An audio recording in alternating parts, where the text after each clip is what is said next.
ঢাকাই চলচ্চিত্রের গ্ল্যামার কন্যা পরিমণিকে এতদিন পর্যন্ত আমরা ছোট কাপড়ে আবেদনময়ী হিসেবেই দেখেছি। পরিমণির রূপ, রং আর যৌবনের ঠেলায় অভিনয়টা দেখারই সুযোগ হয়নি কারো। তবে এবার সে আশা পূরণ হতে যাচ্ছে পরিমণির। স্বপ্নজাল ছবিটির চিত্রনাট্য আর কাহিনী নাকি এতটাই সুন্দর যে এই ছবিটি মনপুরা ও আয়নাবাজিকেও ছাড়িয়ে যাওয়ার সম্ভাবনা রয়েছে। গিয়াসউদ্দিন সেলিমের স্বপ্নজাল ছবিতে শুভ্রা নামের চরিত্রটিতে দেখা যাবে পরীকে। ছবিটি নিয়ে পরিমণি বলেন, স্বপ্নজালের মায়ায় সত্যি সত্যি আবদ্ধ হয়ে পড়েছি, জালে আটকা পড়েছি শুভ্রা চরিত্রের পরিস্ফুটন করতে আগে থেকেই প্রস্তুতি নিয়ে নিয়েছিলাম, কারণ মানসিকভাবে প্রস্তুত হওয়া অনেক বড় একটা বিষয়। গত বছরের ফেব্রুয়ারিতে চাঁদপুরে ক্যামেরা অন হয় এই ছবিটির। প্রায় 1 মাস শুটিং এর পর অক্টোবরের শেষে গোটা ইউনিট যায় কলকাতায়। টানা 12 দিন শুটিং হয় সেখানে। কলকাতার বেশ কয়েকটি স্পটে ক্যামেরা বন্দী হয় ছবিটির গুরুত্বপূর্ণ দৃশ্য।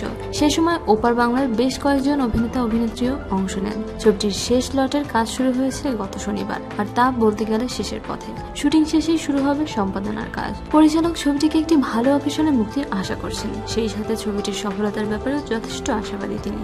শোবিজের আরো নিত্য নতুন খবর জানতে আমাদের সাবস্ক্রাইব করুন, লাইক দিন এবং কমেন্ট করতে ভুলবেন না।